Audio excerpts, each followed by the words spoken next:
Okay, I hope I notice when somebody else comes in.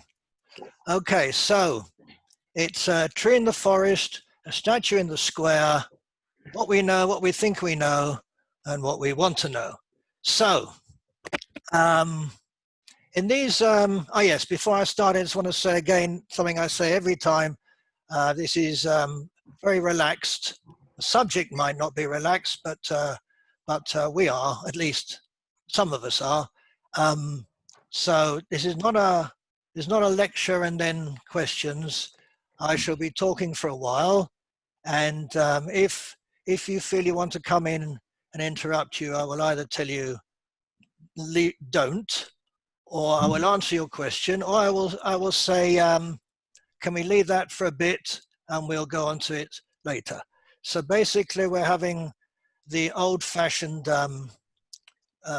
discussion, philosophical discussion, where I say things and you might agree, you might not agree, and usually people don't agree, which is okay. So I just wanted to mention something that happened at the end of our last meeting. Those who were there will remember, and I've been thinking about it ever since. It was Morris who said that my book about nothing matters, gave him the tools and understanding to talk to people who were dying, and this left a huge impression on me. And I've been thinking about it because my books are not. I mean, I don't write my books in order to be self-help books or to help you to get through problems or whatever. Self-books is not my style.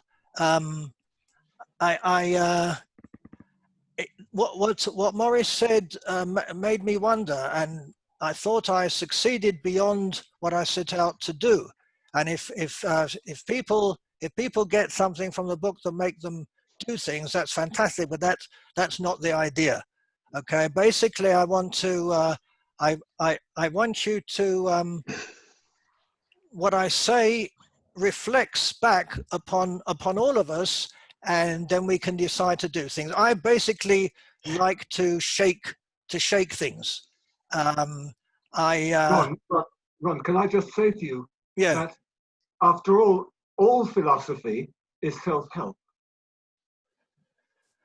It is only our attempt to understand, make sense of our lives, our consciousness, and our universe. Okay. Yes, I agree with that. I'd like to add to that. Yes, Frank. In the 7th century, Boethius wrote his famous Consolations of Philosophy as he awaited execution, in order to console himself before the execution. Well, I'm going to come out against the general opinion. I don't think that philosophy might be what we want to hear. It might be something that we don't actually like when we find it out. Okay. Fair enough. I can just tell you what I intend to do, what I intended to do, and if it has another effect, that's fantastic. I mean, that is absolutely great. It's not what I set out to do. My editor of both books said to me, you know, what is your aim? What's the bottom line? I said I don't know. All I'm doing is to look at things and shake them, and dislodge people from complacency, perhaps, to question assumptions that are so basic that they often go that we don't even notice them. So what I want to point out basically is what is too close to be seen. I want to look behind the mirror, but we can't. We can never look behind the mirror, and we all want to look behind it. We just can't. We're always faced with ourselves. Okay, so the big question of philosophy after all this time, I realize, is what's going on. I mean, that's all it is as far as I'm concerned. What's going on? So at this time, I'm taking philosophy to the streets, literally. And because philosophy is about what's going on. And this time, for my pains, I'm going to talk about something that could be problematic, and I'm a bit worried about it. So what I want to do here, when we get into it, when we at last get to statues, and it'll take a while because I can't get into statues now, we'll all be killing each other. I hope that when I get to statues, we'll basically understand about knowledge, etc. But we're going to try and keep this non-political, if it's at all possible, and we're going to keep to some sort of philosophical bent. So how do we know what's going on? It's strange, actually. It's largely unknown how we know, which is definitely problematic.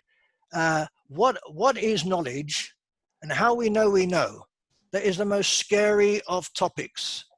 The most brilliant part that I know, the beginning of the Bible, whoever wrote it, it was brilliant, because it was Adam and Eve. They did the ultimate sin. They wanted to find out knowledge. They wanted to know, and that was the worst thing they could have done, because the boss didn't want them to know. Knowing is dangerous. Knowing is not good. But since from that, and then he let them out. He said, if you want to know, you can't enjoy yourselves anymore. You've got to have a hard life, which I suppose most of us do have. So I just want to quote you Donald Rumsfeld of 2002, who said the following: there are no knowns, which is fair, known knowns. There are things we know that we know, that's also fair. There are known unknowns, which is also okay. That is to say, there are things that we know we don't know. But there are also unknown unknowns. There are things we don't know we don't know. Now, people sort of laughed at that, but it was actually brilliant. By the way, it wasn't original. It came from somewhere else, but it made a big impression, because most people thought this is ridiculous, but it's actually brilliant. So how do we know we know? In order to know what we know, we have to ask, what is knowledge? We have to know what knowledge is. I'm coming to the statues. Don't worry about it. I'm gradually getting there. So knowledge is it's assumed that knowledge is and truth are connected. It's assumed. I'm not so sure. We're gonna look at that. We are more inclined to accept knowledge from disciplines that we don't know about, or from people who know about things that we don't know about. So we will accept people who know about science. We'll accept it because we just don't know, which is very strange, by the way. But knowledge today, well, it has been going on since about Plato, is justified true belief. That is the sort of key. So the question about knowledge is as old as philosophy itself, from Plato. Plato first asked the question. So you say, I believe something, and that something is true, and therefore I'm justified in believing that. Well, that people have been talking about this now for so long, and I'm not very impressed with it. I have to tell you.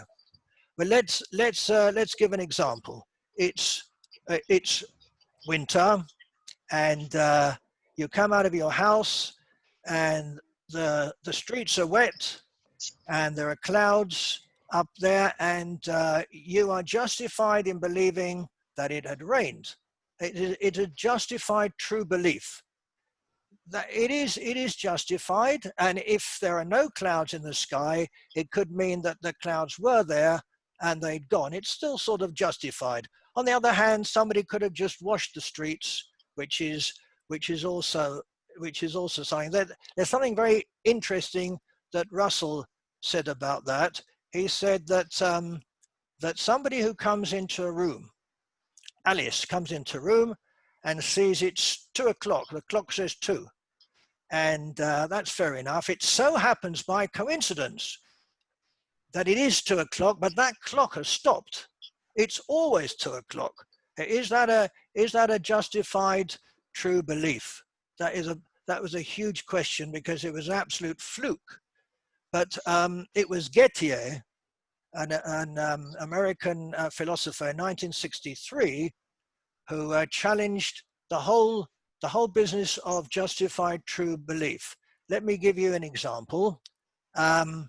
You're going along the road, and in a field you see a sheep, and you say, "Ah, there's a sheep in that field," and you come along, and when you get close, you see that wasn't a sheep at all. It was a bush that was shaped like a sheep, but behind a rock there is a sheep. Now, was he right? Was that a justified true belief? And he said, actually, no. First of all, was it justified? Yes. Was it true? That's an interesting question. And was it knowledge? An even more interesting question. Now let me give you another example, a different example. Let's say you're walking along the road, and across the street you'll see a coffee shop, and in the window there's a coffee cup, and that's fair enough. And as you go closer and closer, you suddenly see that's not a coffee cup at all. It's a drawing of a coffee cup. Now, were you right? Was it a coffee cup? Are you now right that it's a coffee cup? Were you wrong? Was it a justified true belief that in that coffee bar there was a cup of coffee? So that is something that we need to think about. Now, let me get closer to statues, just a bit closer. David Hume, the philosopher, had some brilliant philosopher, had some opinions about non-white people, however you want to call them. They were not nice opinions, but all scientific evidence pointed to it at the time. The question is, what do we make of that? Are we going to say that Hume was a racist? It was a justified true belief at the time.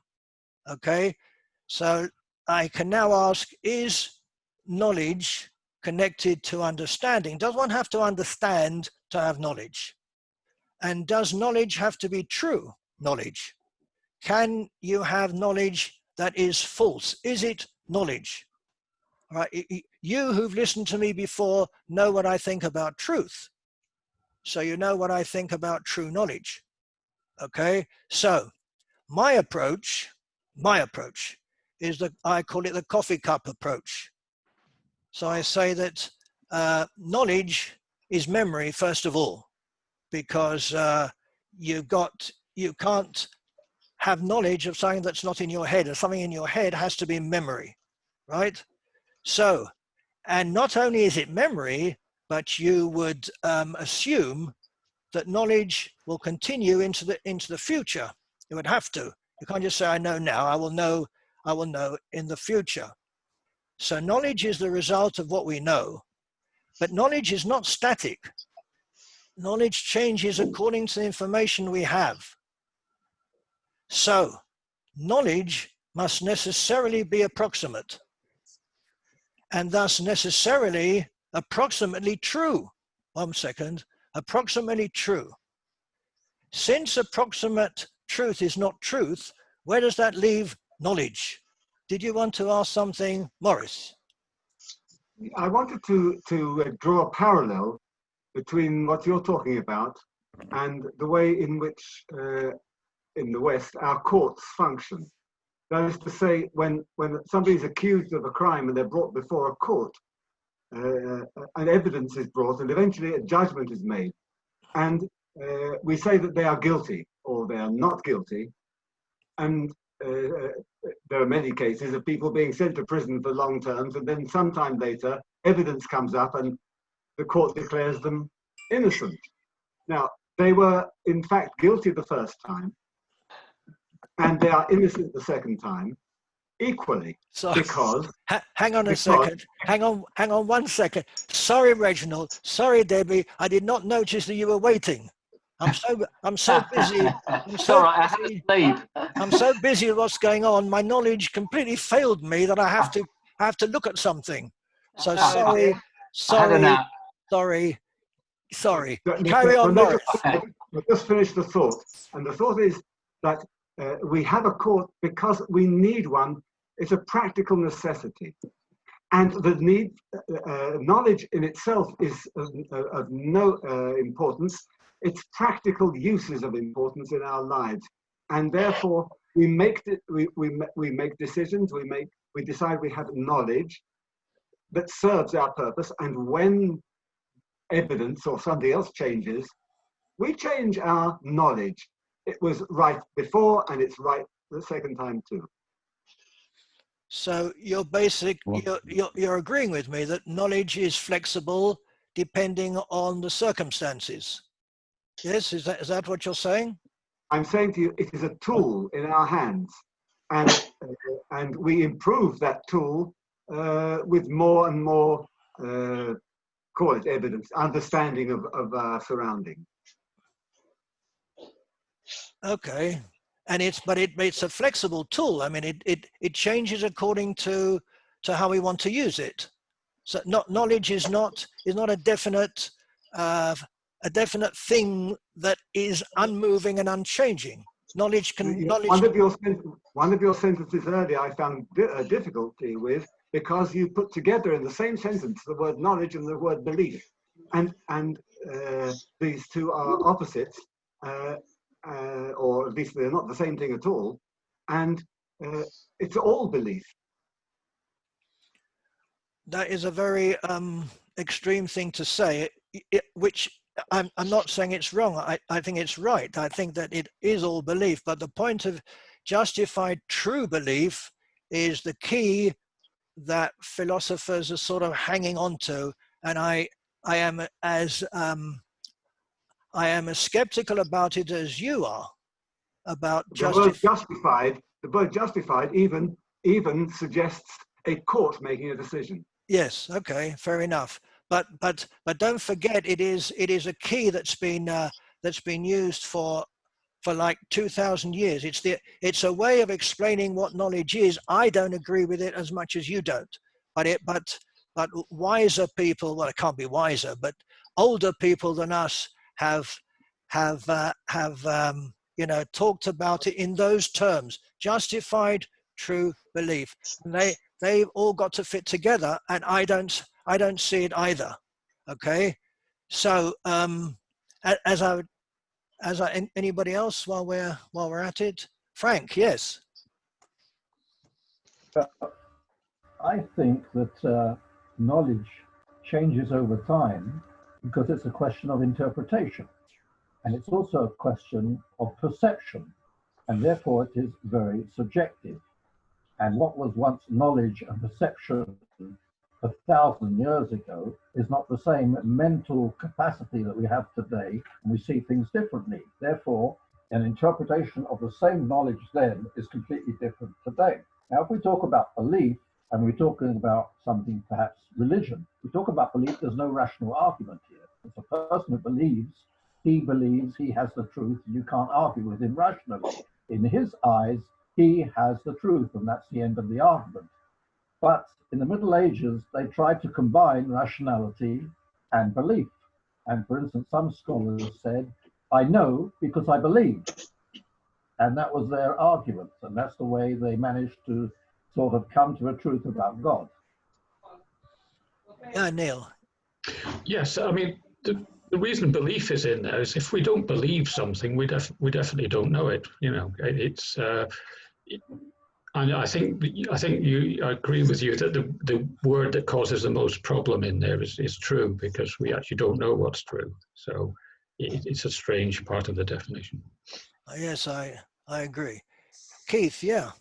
Well, we seem to have a bunch of words here that we're trying to discriminate between. So we've got knowledge, we've got truth, we've got belief, we've got, well, I'm going to introduce accuracy, and we've got know, to know something. I was just wondering if you have false beliefs, are they still knowledge? So are they still knowledge? I mean, you have people who are conspiracy theorists and believe all sorts of nonsense. They think they have knowledge about these things, but we would disagree. We would say it's incorrect. It's untrue. Is knowledge just memory? The fact that it's in there is that knowledge, or does it have to be? Does it have to be confirmed as being correct, as being accurate, in order for it to be knowledge? How do we define this word with more precision? Very, very, very good points, Keith. The whole business of justified true belief. If you believe in conspiracy theory, you are definitely justified, because you got hundreds of people telling you all sorts of rubbish that's pouring in. You're definitely justified in believing all sorts of stuff.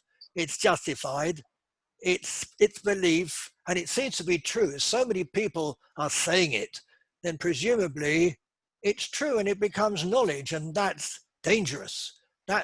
So I agree with you. We've got words here that we have to unpack, and I'm not sure that we can. I think that the only way we can think about knowledge is the way that a few of you have said, that knowledge changes. Knowledge is something that is known at one point, that is known, and it's absolutely justified. It's what science tells you. It's what philosophers tell you. Therefore, it's justified, and it's true.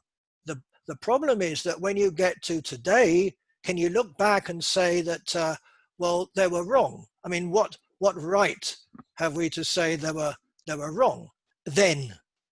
Right? It's so let's move on a little bit. Is that okay? Anybody got anything else at the moment? So no, knowledge can be a weapon, right?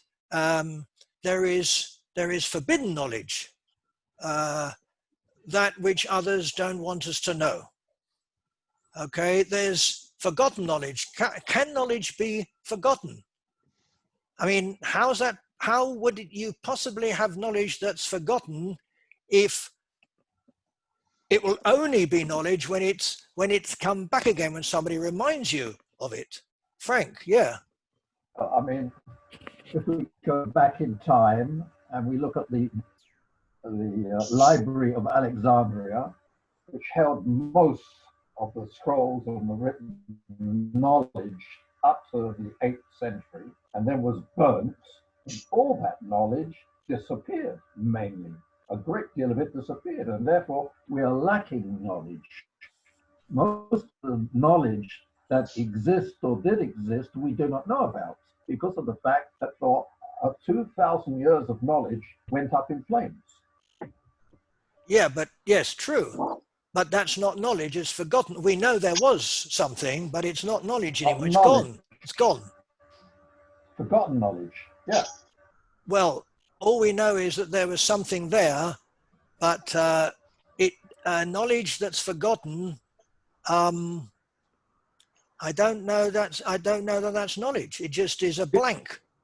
If you know something and you die, does it cease to exist? Of course. Well, the thing itself doesn't cease to exist, but your particular storage of it ceases to exist, that's all. Yeah, it exists for the one for whom it had existed. I mean, it's gone for that one. But there's the memory. Not the one who's dead has no memories, unfortunately. Only people left behind will know the knowledge that person had. They have the memories of that knowledge. Yeah. Yeah, the people who are left. It's like deleting a file, isn't it? Yes. Yes, that's. I think Neil wants to speak. Yes, I can. Yes, we can transfer knowledge, through books and other media. It doesn't have to sit and be in somebody's head. Would that be would that be information or knowledge? That's an interesting one. Yes. I have to think about that. Reginald. Yeah, it's Ellie. Hello, Ellie. Hi. Just thinking as knowledge is being made, that it's something that when we participate together, there's a consensus that we are understanding something between us being made, and in that realm, we are forming a form of knowledge between us. So knowledge can only be between people and not individual? Different, if we're thinking of knowledge as a phenomena that we think we are relating to, then I would say that we make knowledge between us in I think I'm just thinking in terms of language. Does that include carnal knowledge? Yeah. I'm wondering, does a computer have knowledge? Well, that is just information, isn't it? So how about an animal? An animal remembers lots of things. And language. Does the animal have knowledge? Is it only a human? Yeah, is it only a human characteristic?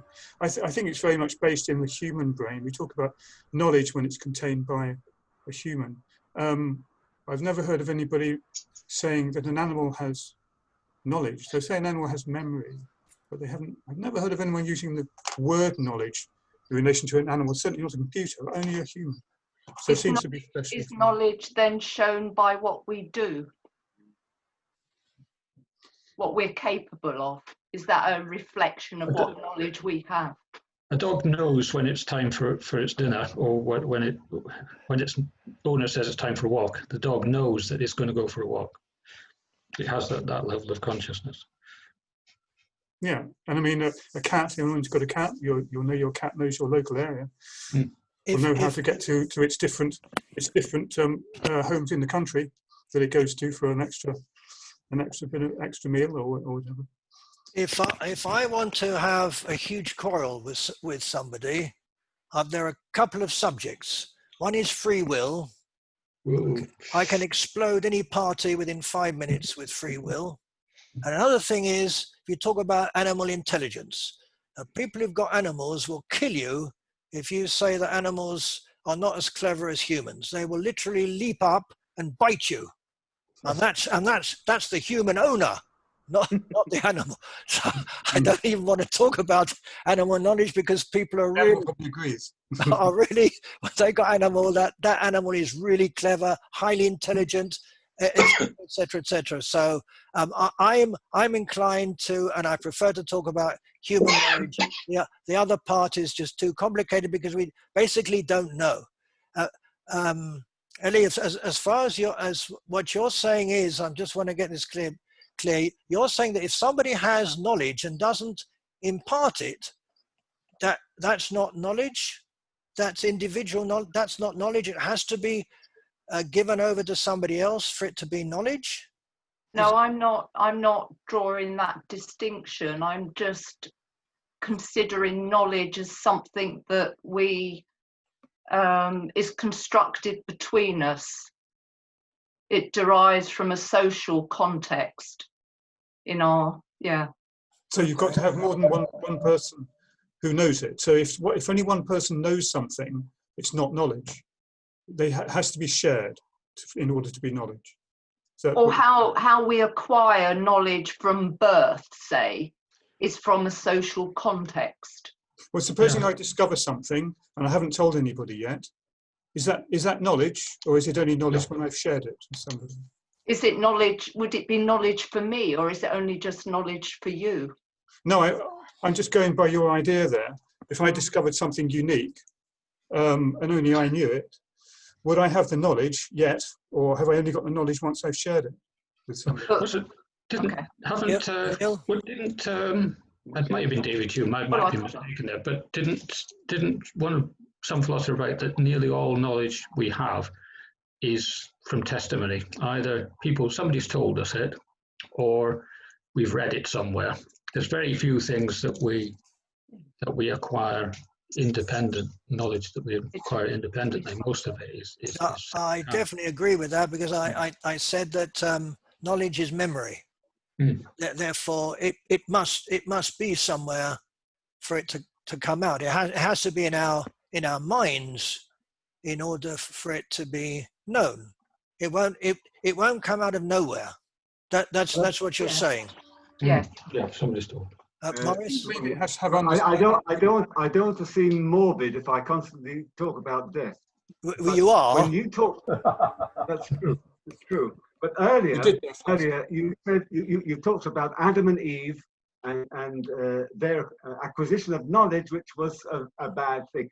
What they learned, one could say, is that we are mortal, and the understanding that we are mortal and that we die is what philosophy comes to try to help us deal with.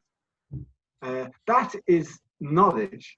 Where do we get that knowledge from? Isn't that something that we learn as we see people around us passing away, that we see things disintegrating, falling to pieces? Is that knowledge? I'd say there's, well, what I was going to mention was inferential knowledge. So not something you directly perceive, but something which you are compelled, or perhaps only some of us are compelled to accept because it's implied by circumstance. So perhaps that's the issue there. I'm wondering if it only becomes knowledge, the information that you have only becomes knowledge if you understand it. So knowledge is information with understanding. Because that's a very good question. A very good question. I wonder. Can you have knowledge that you don't understand? So you're asking, you can't have knowledge that you don't understand? Yes, it may just be information if you don't understand it. Okay. We can call it knowledge once you understand it. That's fair. Sounds fair. Yeah, sounds fair. Frank, you wanted to say something? Well, first of all, I'm saying that you're talking about people having to transfer knowledge from one to the other, having at least two people together. But what about monks or isolated people who live all their lives alone and write books and come up with ideas and have knowledge? They don't share it with other people. But we don't know they have knowledge until they write it down. But they write books and we get their knowledge. We get their knowledge because some of the greatest people who've transferred knowledge have been monks. And if they didn't write it down at all, would that be knowledge? Eli says no, I think. No. We only know what knowledge is if we get it. If we get it. But getting the knowledge is not necessarily what we understand.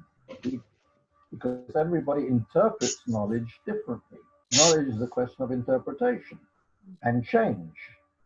And we build on knowledge. All the knowledge we have today is knowledge which has been built on previously. And that's the way inventions are made, That's the way you get discoveries. We're standing on the dwarfs, standing on the shoulders of giants and that sort of thing. That's what it's all about. If we don't know there are giants, can we stand on them? Well, metaphorically, yes. Can I make a comment? You could stand on anybody, I suppose. Yes, Isaac, please do. On a everyday level, I fix things, and sometimes I'm working on something and I don't know quite how to organize it, and then all of a sudden I do something completely unusual and different and it works. Is that knowledge? Does that become knowledge because I've found a new way of doing something? Yeah. You've gained insight. How about another word? Well, it's a type of knowledge which is knowing how to do something. It's not a fact, it's just, I know how to cook something or whatever. Isaac says that he's getting he's getting something from somewhere. He'd just like that, out of nowhere. Something happens, some skill, something happens. That's what you're saying.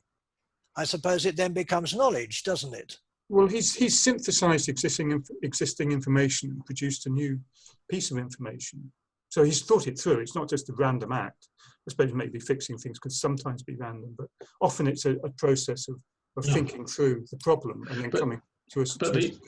Sometimes you learn how to do something which has got no intellectual content at all, really. It's just you learn how to do it. Learning to walk, for example. I know how to walk. There's no. But you may produce some new ideas about how to walk. You may have your own unique way of walking. Everybody walks differently, don't they? Everybody has their own unique walk. Yeah, there's a funny walk. You've created something new out of existing information. These are acquired habits. New knowledge. Walking, running are acquired habits. Some of my best ideas come when I walk. So there you have it. Anyway, coming back to Adam and Eve for a second, I'm not sure, Maurice, that if they hadn't done that thing with the Apple business, and if the boss hadn't been so pissed off with them, they would have lived forever.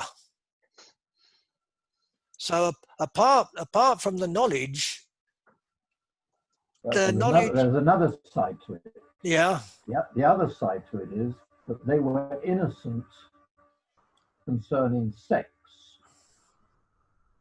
That's another side of it. And when they got that knowledge, they understood that there's a difference between male and female. And that was one of the main concerns about the knowledge. And therefore they covered themselves up after that. Maybe we're getting a little bit too much into the into Freud. We're getting into here. Freud now. Only because what preceded that was that the first being was hermaphrodite and divided into male and female. Adam's rib was taken. Well, actually, I can go even further back. I can say that before Eve, there was Lilith. Lilith was the woman in there. Okay. I think you're being heretical here, Frank. So there is. Wasn't the apple a metaphor for some wicked deed that's fun, that's enjoyable, and probably sex? Isn't it? Is it not a metaphor for sex? The eating of the apple? I would think it probably is. They were playing with themselves. No, regarding playing with each other, I think. They didn't know what they were doing. They were innocent. Between them, I think. Augustine, yes. Yeah, it's the idea of the myth of Adam and Eve. It's quite funny because it actually responds to what is called the myth of the Promethean, basically. So the Promethean myth is the standard myth, and it recurs in the Genesis. So it's the same story, basically, by some divine intervention. In this case, it's the snake. They get the knowledge, but the standard myth, which is the myth of Prometheus, is that divine entity that gives the knowledge to humans. And the difference between these myths, you can find it in any culture, but the difference in Christian culture is that basically Adam and Eve are guilty because they acquired the knowledge. While in the other stories is the divine entity who gives the knowledge to them, and they have no part in the action. It's called. There's an anthropologist that calls it the mytheme of the Promethean mytheme, which is the acquisition of knowledge, and the idea that knowledge is a divine part of us, according to religions and myths. Okay, we have to move on to statues. So I know you're waiting for the statues, and here we go. So there is purposefully changed knowledge, right? Knowledge that is changed, that people do it on purpose. For example, Orwell's 1984 is a typical example. There was a knowledge change in the Soviet Union. There's a knowledge in North Korea that's fed to everybody. There's erasing history, which is they're destroying have destroyed the Berlin Wall. I mean, destroying the Berlin Wall is destroying history.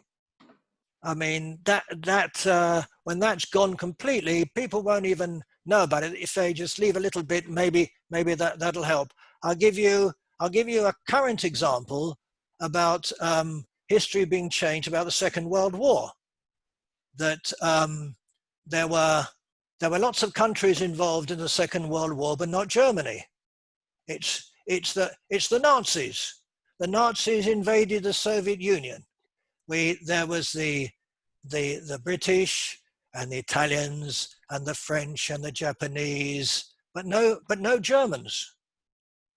The reason, of course, was that all being one country, European Union, etc., and I keep on reading about these Nazis doing things, and I'm wondering where the Germans were. In a few generations, kids won't know Germans were in the war, and if they were, they must have been on our side. That's history being changed before our very, very eyes. So, do new facts become new knowledge? There is false knowledge, which one of you mentioned. False knowledge, which is during the 1980s, I think, a lot of actors and actresses. Are you allowed to say actress today? Well, actors and actors. Suddenly they all came out. They were abused as children, and amazing stuff came out one after the other. Found out that a lot of it was just not true. It was just false knowledge. So where do you go from that? So now we're getting closer to the main thing, which is statues. But we're not there yet. We're not there. We have to go through a forest to get to the statues, because to get to the statues, which is an awkward part, where I'm softening you up. You're going to be so worn out by the time you get to the statues, you'll accept everything I say. So we're going to now we give up now. I don't. White flag. I don't. I was going to say that anybody who comes out of this without a headache has got me to answer to. It means you weren't listening. All right. So the tree in the forest was the old thing. Shut the door, please, Helen. Pardon? Oh. I think Neil is right. The tree in the forest was if a tree falls in the forest and nobody hears the sound, nobody hears it. Did it make a sound? I'm not going to go into that. Don't start. The answer is, I mean, we can talk about this for ages. It was Berkeley who started this lark, and it went on for a long time. It's a lot of rubbish. But everybody will go and argue about whether there's a sound and whether ears have to hear, but that's not the point, because so I prefer to move it a bit further, as I did in my book, which is if a tree falls in a forest and nobody knows about it, was there a tree? Oh, now that is a different problem, a real problem, right? So the answer to that, this is very annoying for non-philosophers. People go crazy if I ask that question. Yeah, well, of course there was, but what does that mean? There was. If nobody knew there was a tree, how could there have been a tree? But actually, before you start arguing with me about it, because I really can't be bothered to go into it, you have to read the book to do that. But the point is, it's a trick question, because as soon as I say, if there's a tree in a forest, I've already put it in your mind that there was a tree in a forest, and the whole thing's lost. Because if there's a tree in a forest and it fell, what it might have done, it might not have done, but I can't even pose that to you without mentioning a tree in a forest. So the whole thing is a load of rubbish. So we're not going to discuss that, right? We are now moving on to that, because we're moving very, very steadily onto statues, but not yet. So if we know what a tree is, right? And we know what a forest is, right? Being told that a tree fell it's knowledge.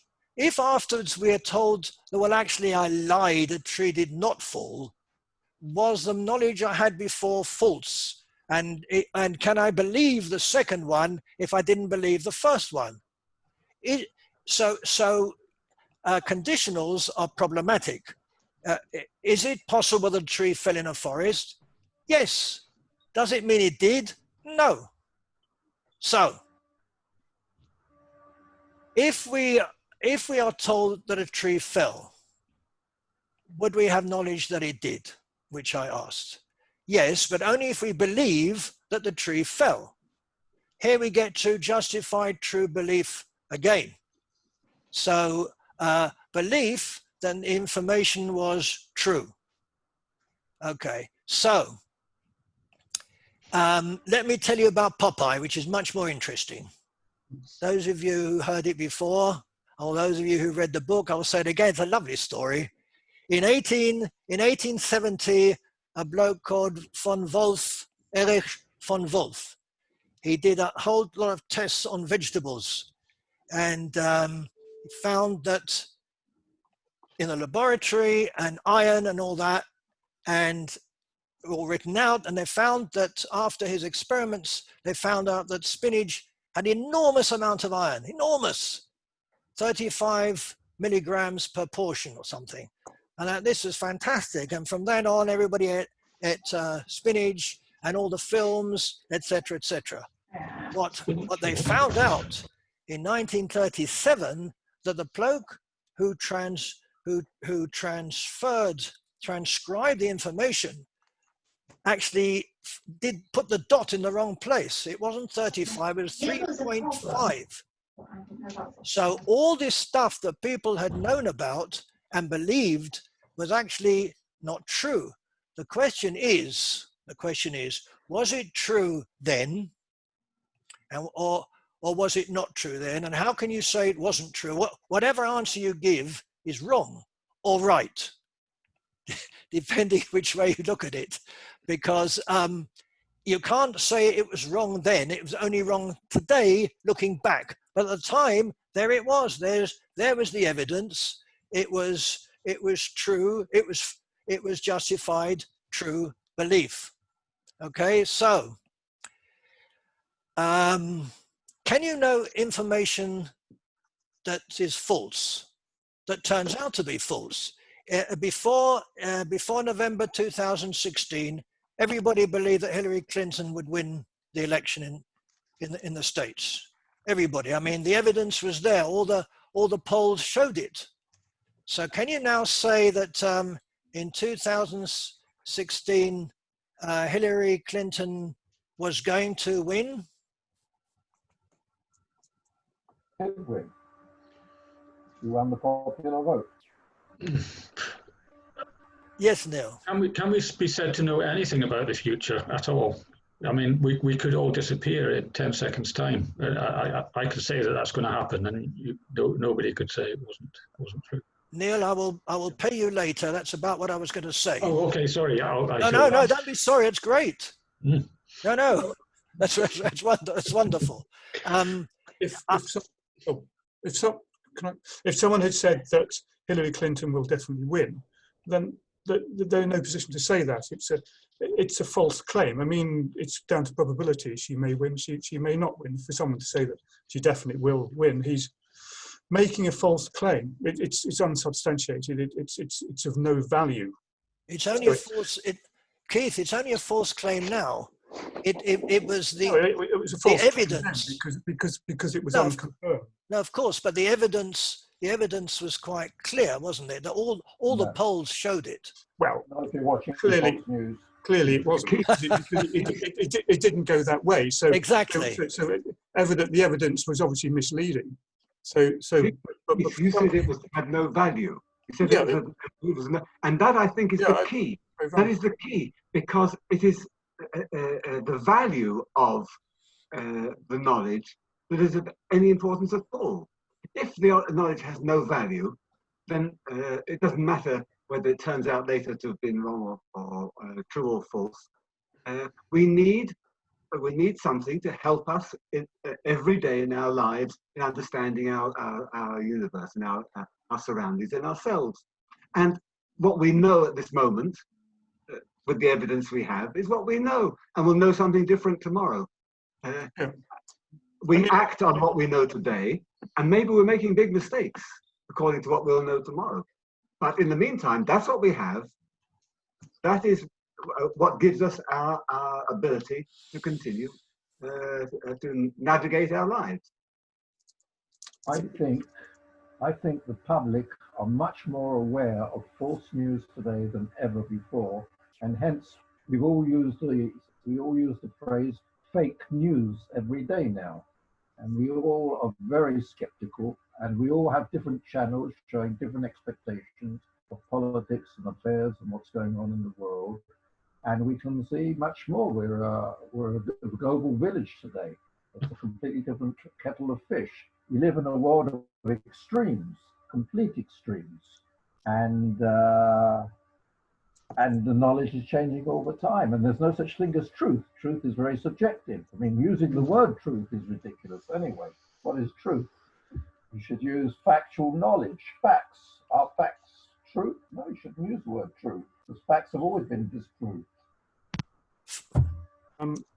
Yes, Reg. I have a different framework to work from, and one is that information is information. It's out there. The problem is accessing it. Information is neither true nor false. It's just there, but we have problems accessing it. The second one is that what turns what information we can gather into knowledge seems to me to be a series of rules which are in our heads, which turn it into something useful. And here I do agree with Maurice. There's two things about knowledge. One is it's got to be useful.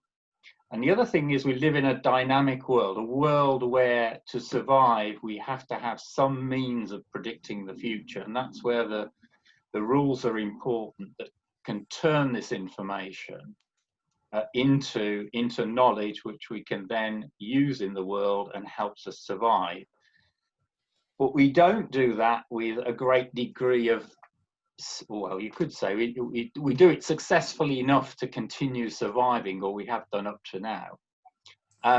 We can get away with an awful lot of false information. We can survive and live with a lot of things that just aren't true. But it seems to me that that's the framework to work from. I have a problem with when you said that I have a problem. Don't tell me about that. When you said that information is just information, is not true or false, that's problematic. There is false information, isn't there? There's false knowledge, but I think that the universe that is accessible is neither true nor false. It just is. Or we have an understanding of it at a moment in time.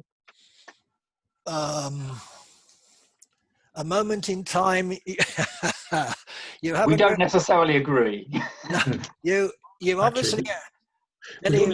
Not only did you not listen to it before, but you haven't read my book either. You would never say a moment in time in my presence, and I say presence, right? So Okay, erase what I just said then. I've erased it. I'm horrified. We can only know about the past anyway. Oh, well done. There's a man after my own heart. Neil, I invite you again. All right, thank you. You're right. I mean, yes. So the word "no" is obviously connected with the word "knowledge," isn't it?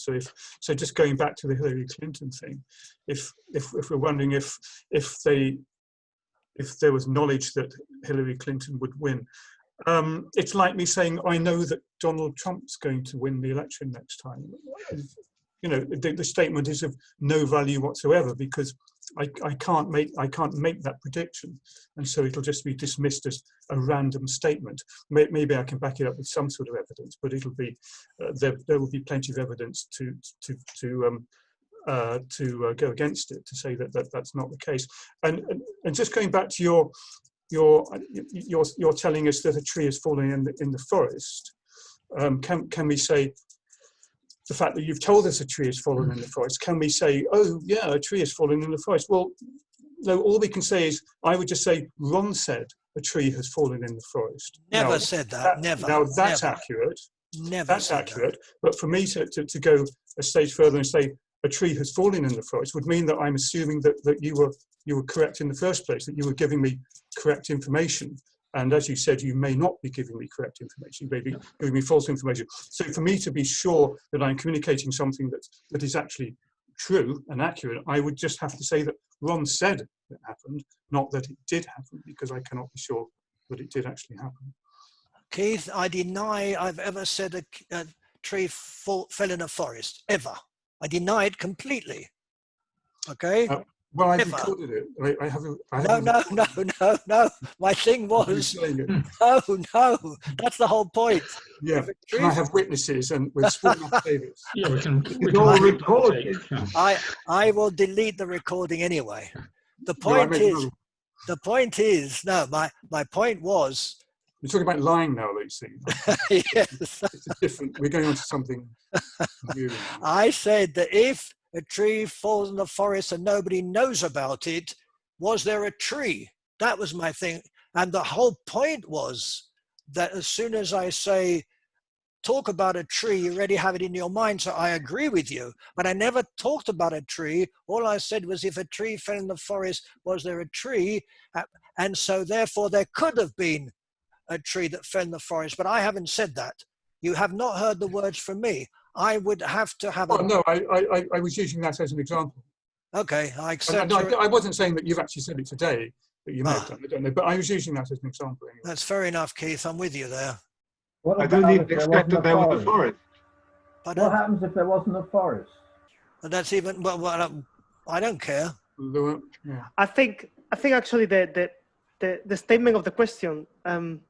I think it has a clear answer. Yes, there was a tree, of course, because there was a forest, and a forest is a set of trees.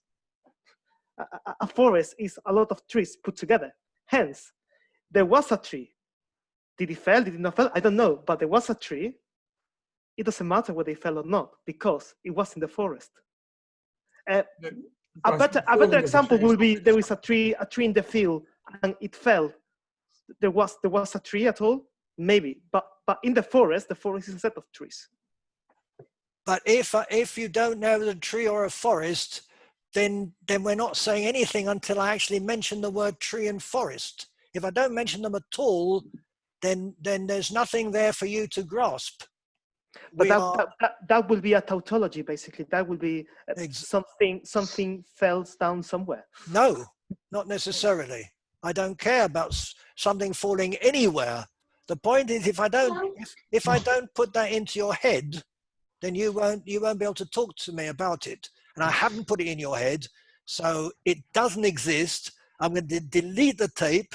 No tree, no forest, right? But I've said it again. So therefore, there might be a tree and there might be a forest. Now I'm not going to say it again. Forget it. Do we understand from that there are no statues either? No, there are, because we're getting to them bit by bit by bit. But you have to be patient. Because the statue fell in the forest. Yes. Was there a statue at all? So we were talking about the future. So I'm like you've all said. I would ask: is future knowledge justified? That's a difficult one. And I say no. Like you've all said, because we don't know it's true. We can't ever get to the future. We can't predict the future. And I agree with you. Rodney, are you telling me that it is impossible for you to say with absolute certainty that you know that one day you will die? No, but you've read the book, you see. You're cheating. That's the only way he knows we're going to die, because he read the book. The only thing we know about the future, the only thing is that we're going to die. That's it. But we don't know that's the only thing. All the rest of it. Okay, but now you've established the principle. Elongated. Suppose they sort out the telomeres and we won't die. Elongated telomeres. Okay. There you go. So, you can't be 100% sure. Well, the universe will come to an end at some point. Well, maybe we're not Oh, sure. we don't know about when that. the universe. Well, we asked Well, yeah, what is we it might that have left it. dies? pardon? Sorry, again? What is it of us that dies? All of it. Well, our consciousness is the main thing, isn't it? That's what we're mostly interested in. The rest of it just comes along with it to keep it going. Yeah, okay, fair enough. There's a possibility that science will prevent dying. Mm. Yeah, people always thought that.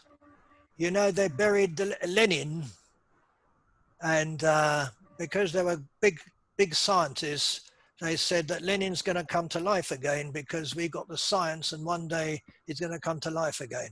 Well, wait, what's the hurry? Hasn't worked yet. Wait. He's shrinking bit by bit. Yeah. So you can pay thousands of dollars to a company in America to have yourself frozen. yeah, Yeah, the Cryogenics Foundation, yeah. Yeah, that must be fun. $35,000 to be honest. Yep. To be concrete. I don't think Putin wants him to come alive again. Anyway, so I'm saying that no future knowledge is true. Okay, it's knowledge only in retrospect. That is when the facts can be seen. Only afterwards you can see whether it came about. And you're right to say that that in 2016 that we said that Hillary would win is ridiculous, and I agree with you, because we could only see afterwards that was a mistake, because we just cannot predict. We can't. We can only see if our prediction comes to life afterwards in retrospect. And now, moving on very, very rapidly, gradually towards the statue, but not yet. I want to talk about a real tree. I think Dan's gone. What a pity. The only American is left. Okay, so in the American Civil War, General Albert Sidney Johnston of the Confederate Army was shot. He was the highest ranking soldier ever killed in that war, right? And it was in 1862 in the Battle of Shiloh. Anyway, there's a tree stump at the place where he was shot, right? It become an icon, and everybody, well, all the people who care about things go there to that tree. And there was a whole business going on long before the statue thing, that they wanted to uproot that tree. And they said, no, under no circumstances, it's history, etc., etc. But what they found out, that tree could not have possibly have been there at the time. And it's still an icon. And they still don't want it removed because it's an icon. It has nothing to do with that general. It couldn't have been there, and it's an icon. So now we come to statues, and our one American is left, which is a pity, but still. Can we apply the principle of justified true belief to the statue of someone whose views today are abhorrent? Is it justified true belief that the statue is of the person? Well, yes, let's say. Okay, so if that is the statue of the person who did terrible things, we already know that is the man, which is like the tree, right? We're in a great circle here. Okay, so the problem begins when we step back to ask if it is a justified true belief of the man's history. Now here we get into deep water. Is it all of his history? Is it some of his history? Was all his history terrible? So a statue is true, and so is a tree. So knowledge is impaired in both cases, because we don't have all the information. What do we do about that statue, by the way? It's if I can. yes. Well, the statue represents a part of the person's life, doesn't represent the whole, and it depends how significant the bad bits are. I suppose you could always chip a bit off, couldn't you, to represent the bad bit, but that may not satisfy many people. If the bad parts of that person's life are highly significant, then you may have a case for pulling the statue down. But it depends on the proportion of badness within that person's life. If we find that person did amazingly good things, I mean terrific things, but he was a racist, a slave owner, or whatever, but he did amazing stuff, that's where we get to history. Yes, Frank. Well, in my opinion, this whole business of the statues is really connected to the concept of time and memory. And what's happening here today is the people are applying today's values, today's concepts, and their mentality to, let's say, being politically correct today, and sort of sticking them on to the ancient statues, which really represent a different mentality, a different era, a different concept. And it's not for us to say completely what is wrong and what is right. Although I can absolutely identify with people who look at statues like General Lee and say, well, he sort of represents racism and the evil Confederacy and everything else.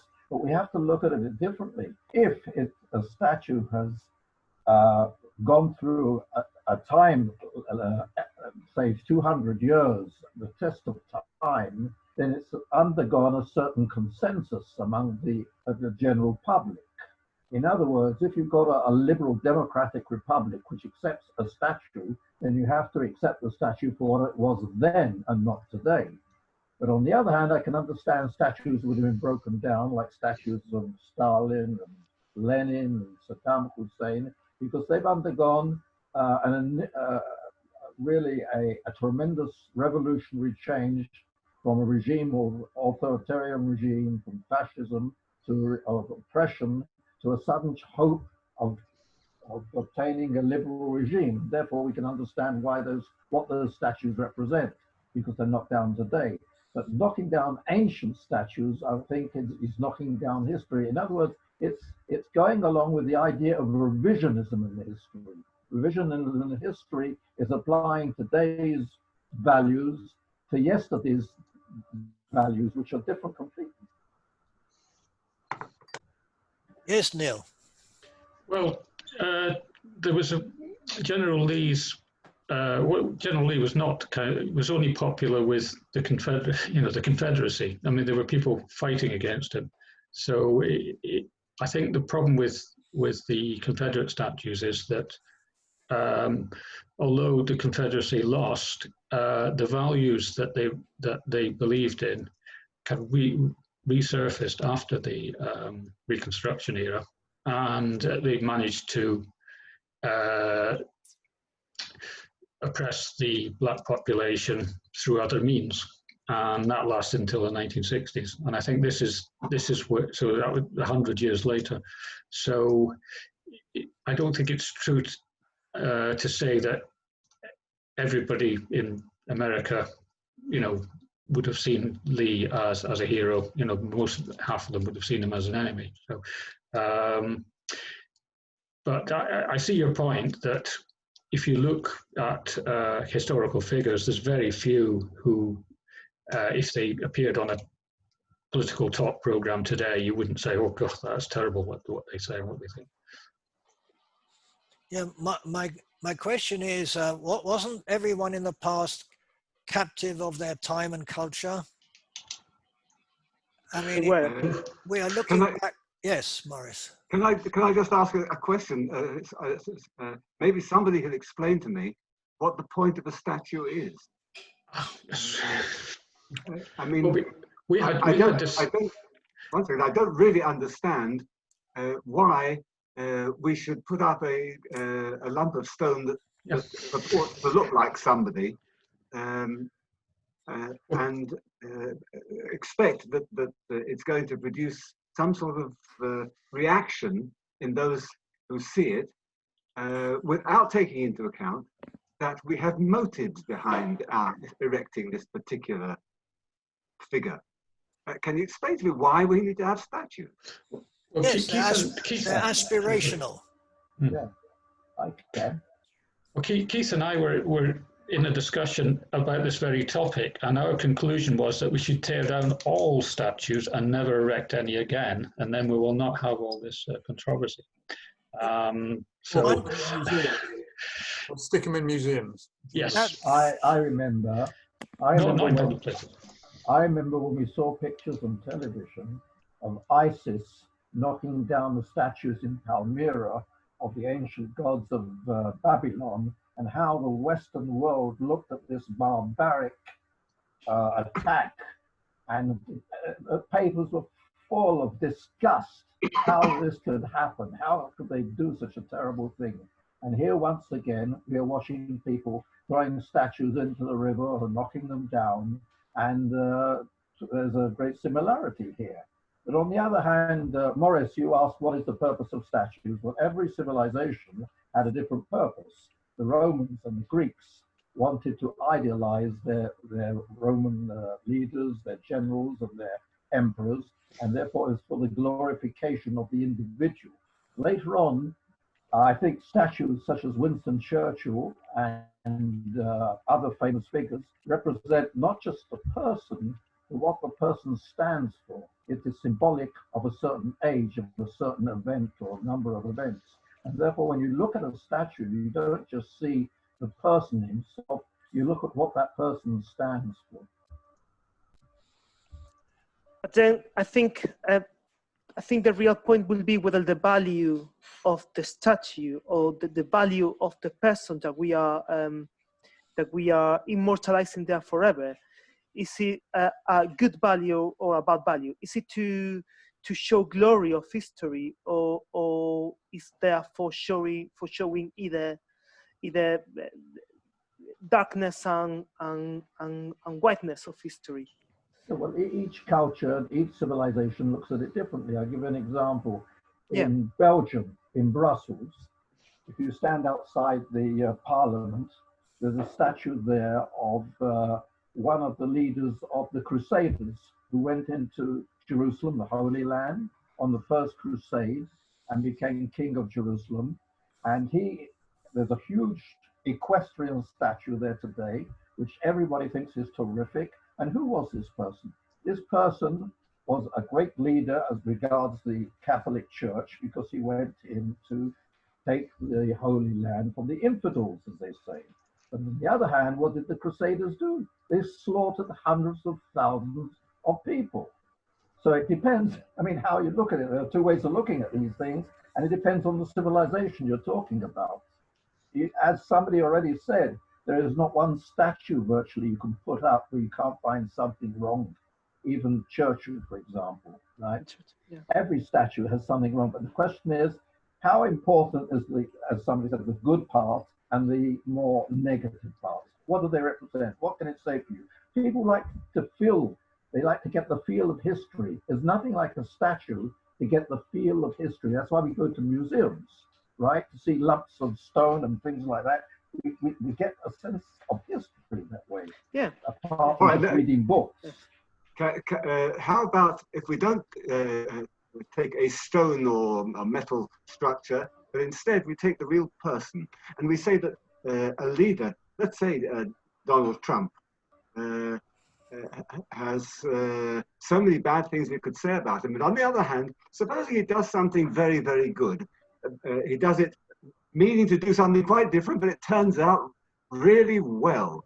Now, here is somebody who we can say is, on one hand, we disapprove of, but on the other hand has done something good. What is he? Should we vote for him? Do we approve of him? Do we support him? And every human being has within him many different sides. By turning the human being into a stone representation. We can't do away with parts of him we don't like. We have to accept people as they are. So maybe it's better not to have statues, and also not to have such enormous leaders. Well, one thing I think about everything is that there's a knowledge associated with things, and there's an emotion associated with things, and it's sort of, the knowledge is variable. So I remember many years ago looking at the statue of Cromwell outside Parliament, didn't really know who Cromwell was. I know a lot more about Cromwell now. That statue means the knowledge associated with that statue for me is very different now to what it was before.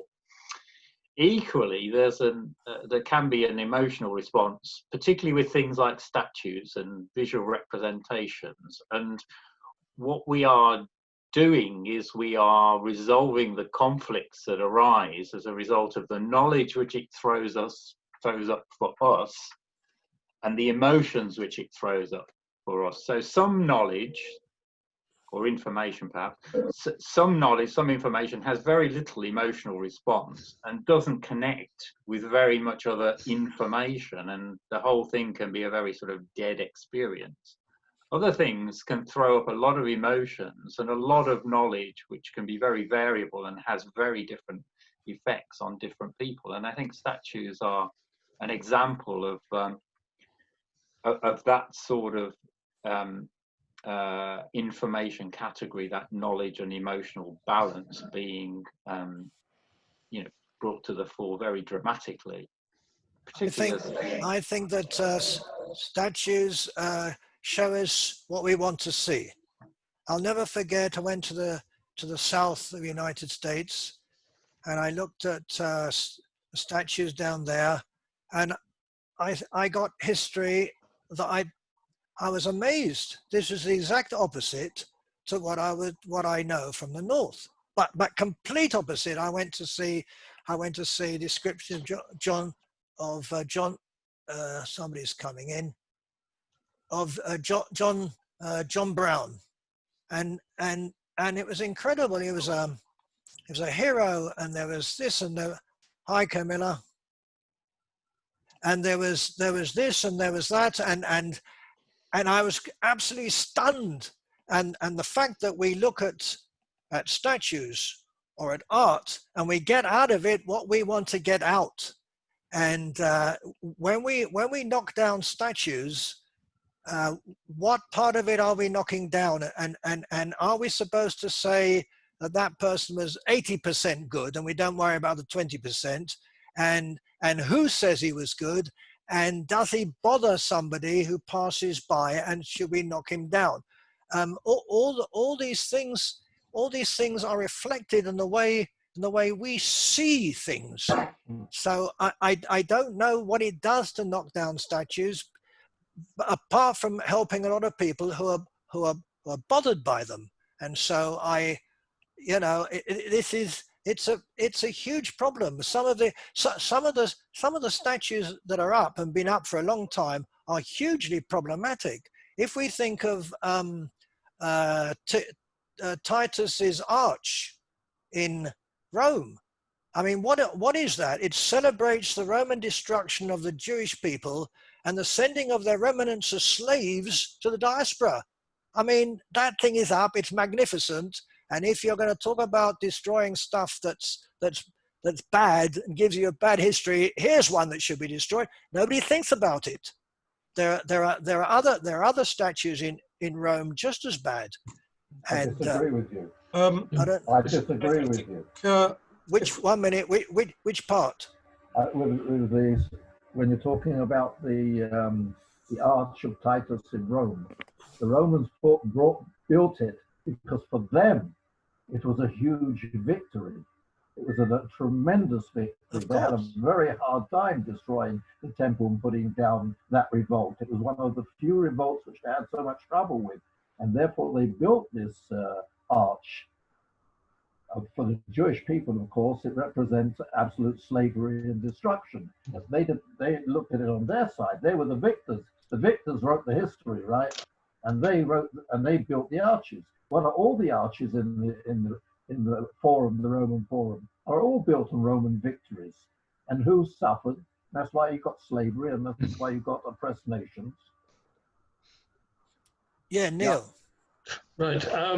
I went to Sofia in Bulgaria a couple of years ago, and there's a gigantic memorial to Soviet army soldiers who were killed. And they hummed and hawed about this after communism fell. Decided to leave it because it wasn't a statue of Stalin. It was a tribute to ordinary people who happened to be soldiers. But what the people of Sofia have done, every so often, they take spray paint, and there's a frieze with soldiers on it. So they paint them as Wonder Woman and Superman and Batman, and so they kind of make fun of it without destroying it, because the paint can be removed, and people do it every couple of years. So maybe there's a creative. Also in Glasgow, there's a statue of the Duke of Wellington, and every night somebody puts a traffic cone on top of the statue, and the police come and remove it the next day, and then it gets replaced, etc. Why don't they like him? I was going to say that we need. Why don't they like the Duke of Wellington? I don't think they dislike it. It's just a bit of fun. We need to think about what the purpose of the statue is, and it's there as an example, isn't it? It's there as a role model. It's there to communicate ideas to people who come past and see it, and when it's old, young people will see it, and it'll have some plaque on there saying this person is here because he did this and that, and it'll be an example to young people, and they'll say, wow, this is great, you know, I should do this as well. He's had a statue made, he must have been good with the stuff that he was doing. But I think if you see it as installation art, then whatever happens to it is part of that process. So if then you pull the thing down, that is part of the process. So then you've got the situation where you've got, okay, there was a statue here, and it was there because this guy did these things, but he did some bad things as well, and it was pulled down. So that's sort of part of the whole idea, the whole part of what's being communicated. And what Neil was just saying before about people messing around with the statues, sticking cones on their heads and painting them and things, more communication going on. Maybe not just a cone on his head, but if you say they're painting them, some people are saying something else about this person. So by modifying the statue, by making some changes to it, they're saying, well, he did this as well, apart from the thing that's just written on the bottom there that we are told that he's there for. He's done some other stuff as well. And I think you can build on the statue by doing things to it. Yeah, you can pull it down, you can paint it, you can do stuff to it. And that also communicates more ideas about this person's life. So you can add value to your statue as it goes along. One second. The problem with this discussion is that there's nobody here from the States, and there's no black person here from the States. Me. Oh, sorry. I'm from the States. Oh, sorry. I didn't notice you just came in. I'm Camille. Hi there. Doesn't look very black to me, though. No, that's true. No, very well. What I mean to say is that the people who've been really hurt by them, we need to hear them. And I thought they'd be here, and I thought they'd be an explosion, and there isn't, because we're more or less of the same. We sort of accept things in the same sort of way. But I mean, people who are really, really hurt by them, we need to hear from them, and we need to hear why they want to destroy them, even though those people might have done good things, but they won't even see any good thing that person's done. And which is a shame, because some of them, the Colston, who was from Bristol, Frank, what was his what's his story apart from being?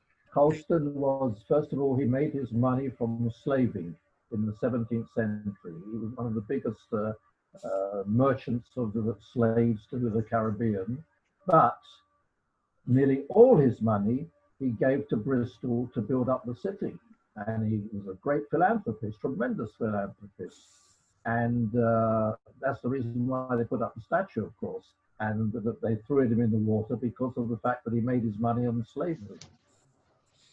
And so you see, we've got the problem was the people of the past, that they were all captive of their own time and culture.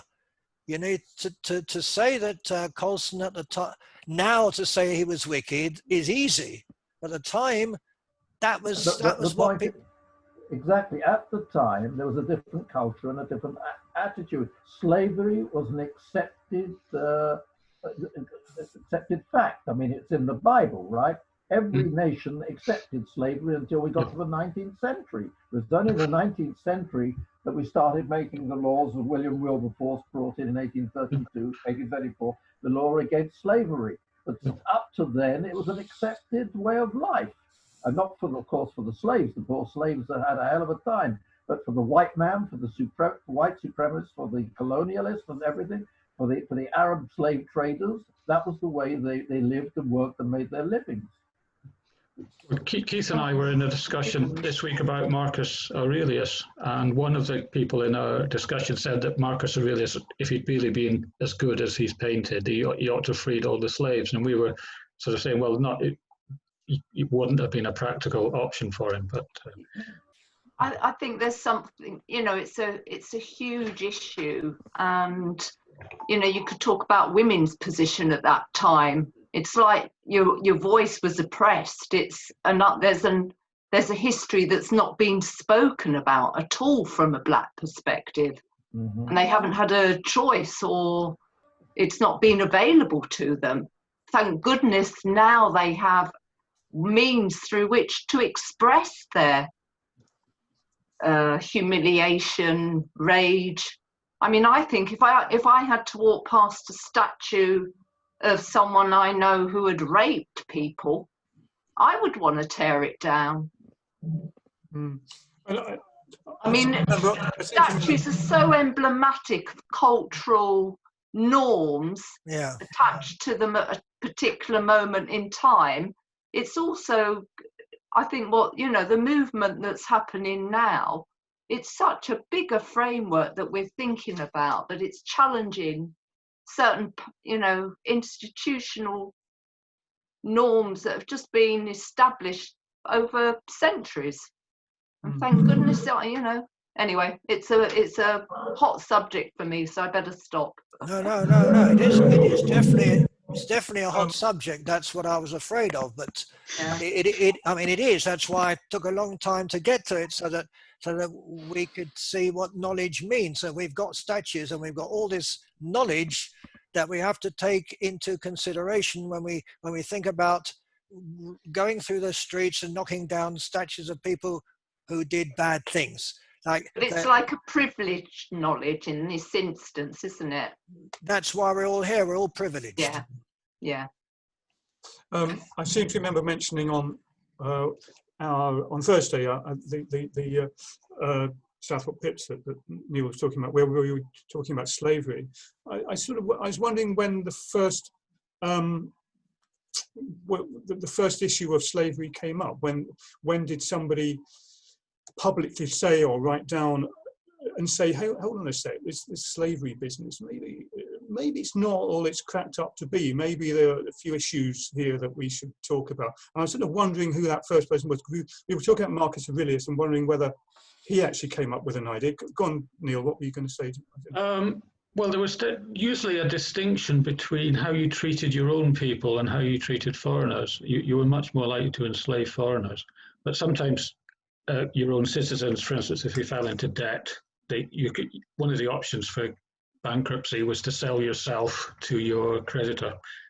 So you go and work in their kitchens or whatever. And the Bible, there's certainly a distinction there between indentured servitude, which applied to Jews, and slavery, which applied to captives in war and so on. But as I say, I don't know whether straight up slavery, really, where the person really doesn't want to be there. They don't want to be a slave. They've done nothing to deserve it, and they just citizens didn't really come into it, because in ancient Greek, the slaves just weren't citizens. Yeah. So we can knock down Plato's statues because Plato, it was completely normal to have slaves, but they weren't citizens, so that was okay. Camille, I think you wanted to say something. Did you have your? Yes. I think outdoor art is it's public art, and I think it's for everyone. And I don't know if Reginald's wife mentioned about people walking by statues. I'm not even sure people have even seen things that they walk by, you know.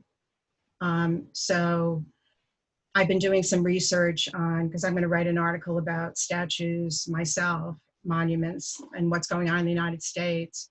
But Christopher Columbus, he took the indigenous people and made them slaves, and the king and queen of Spain had him arrested and had him returned. So, I mean, that was like on his own to want to have the people do whatever he wanted them to do.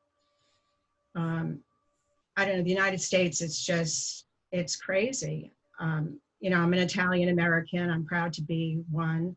And Christopher Columbus statue, I mean, I understand he just did a lot of, you know, with the indigenous people, made them slaves.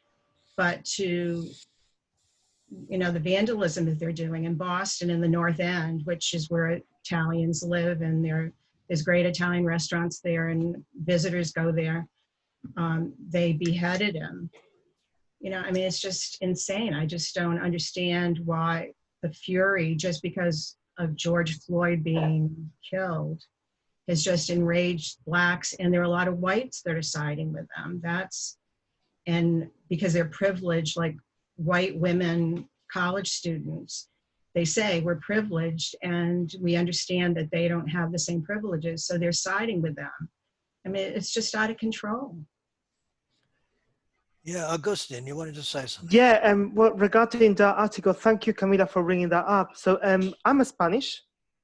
I'm from Spain. I live in the UK, but I'm from Spain. And regarding this, the question of Christopher Columbus, I think it's a very interesting fact with the topic that we're talking about, knowledge, what is false knowledge, what is true knowledge. It's an interesting question whether we should tear down Christopher Columbus statues, because yes, we could think about he enslaved people that are now the population of the United States, obviously, but he died believing it was India rather than a new continent. He died believing he was getting another way through India, and he believed he arrived to India and never to a new continent. So was he enslaving people from the US when he actually denominated that people from another geographical part of the world? So that is a question, right? A question about who are you, who is actually the victim of your slavery in that consent? It's just a question that rises me. Please, Neil. He didn't come anywhere near the United States, and the people he tried to enslave were the Native Americans that you found there. And it was only later on when the problem was that Europeans brought diseases to America, and large numbers of them died. So they were running out of people to work plantations, etc. So they thought, where can we get people from? I know there's already a slave trade going on in Africa. We'll just get people from there. So it's kind of a long thread that links Columbus to black slavery. You know, it's right. a bit hard to just say it's Columbus's fault. You know, if Columbus hadn't done it, someone else would have come along a year later and done so. Yeah, Frank. Columbus never intended to get involved in the slave trade. Columbus was sent out in order to find the route to India. That was the whole idea. It was like all the other sailors which went out. They were absolutely interested in navigation. That was their thing, and opening up the world, getting through to the Pacific Ocean and finding a new route instead of going around Africa, the Cape of Good Hope.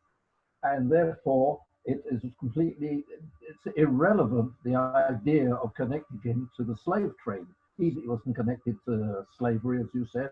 He didn't even step on the shores of America.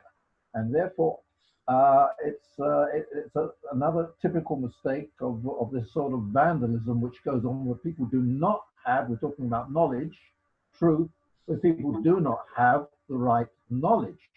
Here, you know, it's what Trump would say is fake news. In other words, they took, what I would also say is that I've seen on television what goes on in America. It seems to be a sort of mob rule, that the violence which goes on in knocking down these statues are connected to a certain extent with the plundering of shops in the cities. And so one form of violence, they're against the violence of the racism and what happened in the southern states in America. But on the other hand, we've got another form of mob rule which is going crazy, knocking down statues and plundering shops.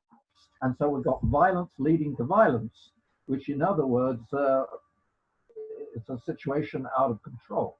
And it's the whole idea of applying today's values to ancient statues is, in my opinion, just an excuse in order to let out exasperation and to let out the frustration of the oppressed people, or if they are oppressed, the black minority, I don't know.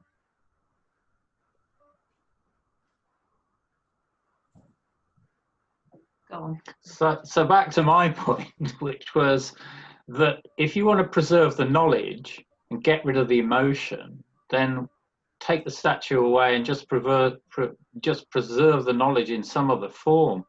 Or as some are saying now, put the statue in a museum where it generates less emotion. If you separate these two things out, these two facets of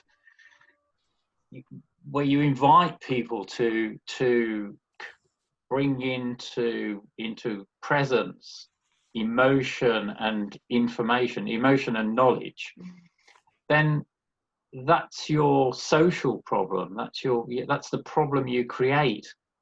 You know, strange thing. I'm not particularly religious, but there are great things sometimes that spring out, and you know the Islamic sort of forbidding of graven images, not just Islamic, but you can't help but sense that that's why there is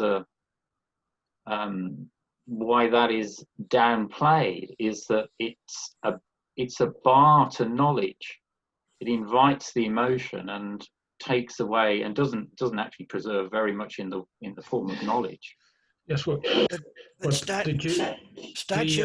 Sorry, who's talking? But statues have always been a problem. Right in the Bible, Abraham, he broke the graven images. I mean, that was the symbol, and he smashed them. Whereas Christianity has images and statues that are important, and Orthodox Christianity has the actual icons themselves are holy. So things that you see and things that are up there are important. They do mean something. Once you start knocking things down, how far are you going to go? And if you put them in museums, that means you have to put everything in museums. You have to knock them. You have to knock everything down, because where do you stop? Where you say that one can stay in the street, that one's not bad. He wasn't a bad bloke. He was only 10% bad. We'll leave him up. But for people who say that 10% affects them terribly, that 10% is the important part. Well, if you want the emotion that goes with it, then that's fine. But be aware of it. Don't be surprised if statues get defaced and shops nearby get wrecked. Isn't it also something about the statues not illustrating enough of the history? Yeah, I would agree. There needs to be added. You know, these statues exclude certain significant history by what's absent. So I'm not taking a position to knock them down or leave them up or put them in a museum. But what's happening now is something's being expressed in a way that there isn't a narrative for it. You know, these statues exclude certain history. And I think that's the anger. I don't think you include very much either. Yeah, I mean, I don't, you know, there's something about this symbolism that doesn't capture everything that went on in a fair way. I used to live in Warrington, where there was a statue of Cromwell in a significant position. It's hard to miss. Now, we might think of Cromwell in a certain way, but an Irishman who sees that statue, he sees an absolute monster, a man who murdered thousands of his fellow citizens. So it is very hard to do. But it would be better if you could put a plaque which explains, you know, I don't know who would write it. It would be a difficult job, but to try and get a balanced view of somebody. But how on a plaque do you explain Cromwell? Yes. What I'm saying is it's not a good vehicle of knowledge. It is more a vehicle of emotion. Hang on. Frank. Cromwell executed the king. That's the most important thing. Yeah. And it's not just in Ireland. I mean, that was the reason why Cromwell took over the government, because he believed in the republic and not in the monarchy, and he executed Charles I, and so there's a lot to it apart from that. But on the other hand, you have monuments which are not really factually historic, such as Boudicca, which is the myth of Boudicca, who fought the Romans. We're not actually sure to what extent that was true and not true. And we have lots of Greek gods, right? So also statues, and even the Greek gods have offended people. Like, for instance, I've seen the god of Nicaea victory with her head cut off because it offended the Mamluks of Egypt. And even the popes didn't like the artistic statues of Michelangelo and other Renaissance sculptors, because they showed the genitals of the famous people, such as, and for instance, even the artistic statues offend people. Take the famous statue of Michelangelo, David, right? Now, David was an icon of the Old Testament and of all our literature and the Western civilization. But on the other hand, what did David do? David killed a rival in order to marry his wife. He killed Uriah in order to marry Bathsheba. And therefore, he is a murderer. But that was pushed aside. And King David is known for all his conquests and for the fact that he was a great king apart from that. So in other words, there's nothing really that you can find that doesn't have sort of a blemish to it. And I'm sure that every statue that goes up has a blemish. Take, for example, in Rome, in the Campo de Fiore, you have there a statue of Bruno, who was burnt at the stake, right, in 1600. Now, who put that statue up? It was the Freemasons who put that statue up. And the Pope and the Catholics hate the Freemasons, and they tried to pull the statue down. And therefore, even that statue of the poor guy, Bruno, who was burnt at the stake, even he had he had enemies. And so you can take anyone. Take example, the statues of Martin Luther. There are hundreds of statues of Martin Luther all over Europe. Do you know that Martin Luther was a great man? He brought in Protestantism. He really managed to break up Christianity into two different folds. But on the other hand, he slaughtered hundreds of thousands of peasants. And that, of course, is also put sort of shoved under the carpet. And so on you can go and just pick these people one by one, and you'll find every single one of them has a blemish. So in other words, how do you really evaluate a historic statue? The only way to evaluate it is to say it's a representation of a certain culture in a certain time. Maybe we could have two statues of each person, both next to each other. One the nice guy, the other one the absolute bastard. Not bad. But the statue also preserves something, doesn't it? It Yes. preserves and reflects something in current time. which some people may not agree with. If we want to look at all the nice people who've got statues or books or music, we can look at Shakespeare and all his blemishes. We can look at Dickens, who was opposed to black suffrage. We can look at Jane Austen, that we all love, colonialism and slavery. We can look at Thomas Carlyle, Nietzsche, Wagner, who was an outright Nazi, whose music represented the worst of his possible philosophy, that beautiful music. We can look at Heidegger, one of the greatest philosophers of the 20th century, who was a Nazi, an outright Nazi, and never ever abrogated his position as a Nazi till the day he died. A great philosopher, a great philosopher. There's poor Churchill. The police have got to guard the statue of Churchill, who rescued, without him, the people who are doing that most probably wouldn't be alive, or at least would be speaking German. There was Karl Marx, that all these lefties are so keen, who was against the Bedouin, who wrote against the Bedouin, the Jews, the Chinese, Islam, and pre-capitalist societies in Africa. That was Karl Marx, the ones that everybody says is a really great bloke. There was Gandhi, who his well-documented contempt towards black Africans. There was unfortunately Martin Luther King, advice to homosexuals that they should seek psychiatric help. I mean, the list is endless. And as somebody here said, there's nobody without blemish. Where do you start? Well, we know where you start, but where do you stop?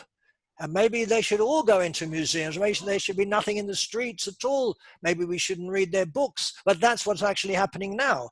There are books that they're not allowed to read. There's all sorts of strange stuff going on. Yeah, all this is part of knowledge. It depends what we do with our knowledge. It depends how much we know and what we know and why we know it. So I don't know. Look, it's possible that in 100 years they're going to put down statues of people who once ate animals, actually killed animals to eat them. Imagine. And they're going to knock all these statues down. That bloke was a great bloke, but he ate animals, and everybody who ate animals, we're going to get rid of the statues. That's possible, isn't it? In 100 years, 150 years, why not? We can see it happening, but at the moment, eating animals, for most of us, for me, for example, is fine. It's okay, but that's because of the culture. But soon it might not be okay at all. So where does it all end? But the point is of what we were doing here is why are we questioning all this? I think that the reason is that if we question things, then we are free. We're at least free to question. It's when we stop questioning, then we cease being free. We're under people who know. We have to be aware of the people who know, and leaders know. They know, and we must be careful because we must also know. That was the point of this whole thing, I think. Anybody else? I found when I get into political debates that there are people who don't really want to debate. They just want to call you names, and this happens whether they're right wing or left wing. They just sort of put you in a box and say, well, you're bad because you believe these things. Even if you're only putting them forward as a discussion point, you're not even allowed to do that. You know, it's very intolerant. Yes. One question regarding the idea of maybe the solution is get all the statues and put them in a museum, and then you think about the place where the statue is and the value of the place. Right, like the point is basically maybe one statue in Bristol maybe can be everywhere, but maybe it's putting a place for a reason. So also whether that reason is good or bad, that get also lost. just for displacing the statue into just a museum. So that's another key issue on this topic, the idea of also the place of the statue has value. Whether it is good value or bad value, that's something to discuss, but the place has value. Someone important in my hometown died recently, an important politician, and one key debate was basically thinking about where to put his statue, because he was the mayor of the town, and hence we were thinking about putting near the council place, but then he was in a square hanging around usually. Other people like me thought maybe that would be the place. So also the place has value. Frank? I would keep away from museums. It's a very delicate subject, because the moment you go into museums, you've got a problem with all the bits of statues which have been robbed from the old societies of Greece and Turkey and the Middle East and everyone. And everybody today is fighting to get their statues and lumps of metal and lumps of bronze and lumps of granite back to their homelands. And therefore, the whole problem of museums is another kettle of fish entirely. You know what I mean? But the idea of putting them somewhere else is very good. Some countries, like in Czechoslovakia and in Budapest, they have taken a whole area within the city and put all the old models of Lenin and of the old people inside this area, and you can go there, and that gives you another view of negative statues. You can look at the statues of people who are supposed to have done negative things, bad things, and you can say, well, they didn't succeed. You can look at the statues, say, of General Lee in southern state of America, and you can say, well, General Lee didn't manage to segregate the Confederate States from the American Union. General Lee didn't manage to continue with slavery. He didn't succeed. So in other words, you can also look at a statue in a different way, in a different manner, and you can still keep the statue. I want to come on to another way. If you finish knocking down all the statues, is that the end of the problem? It's not the end of the problem. If you look at street signs, have you looked at street signs? Many, many cities in the world, and in my country, in Israel, all the street signs are of famous people, right? And of course, some people like those people and some people don't like those people. So once again, you come to the same conflict of what people should be up on street signs and what people should be down on street signs. And so there's no end to this conflict of historic symbols. The problem is how to interpret the past, how to adjust yourself to different values of an old age, of an age gone by, and to accept things for the way they were, and to adjust yourself to their mentality. That's the way of looking at it historically. Otherwise, you're not looking at it historically. You're looking at it in a sort of contemporary manner of values today, which is a different way of looking at things. Ron, would you be kind enough to just go back to the point you made where you said leaders know? I didn't kind of grasp what the key point was. Sorry to digress to go back to that, but I couldn't. I kind of thought. You're asking me to remember. You're asking me to remember things, right? Well, you said something about the leaders know. No. The point is that knowledge is double-edged, right? Yep. So when you got leaders who know, and I put that in inverted commas, you got to be very, very careful, because leaders always know better, and that is a huge problem, because we know leaders who do not know better at all. But when a leader says, I know, and even worse, when he says, I know the truth, that is a very, very dangerous sign, because the truth is very dangerous. Somebody who says knows the truth means that somebody who does not know the truth is basically in trouble, because the truth is very, very powerful. The truth in which those of you who've listened to me know that does not exist as far as I'm concerned. Absolute truth is nonsense. It cannot exist. Yeah. But Yeah. but a leader will say he knows the truth, and you'll see the most powerful leaders all through history knew the truth, and those who did not know the truth were simply killed, because the truth is the truth that the leader knows. So we've got to be careful with knowledge, and we've got to make sure that we also have the knowledge that we have, whether it's right or wrong, whatever that means, right or wrong, whatever that means, it doesn't matter.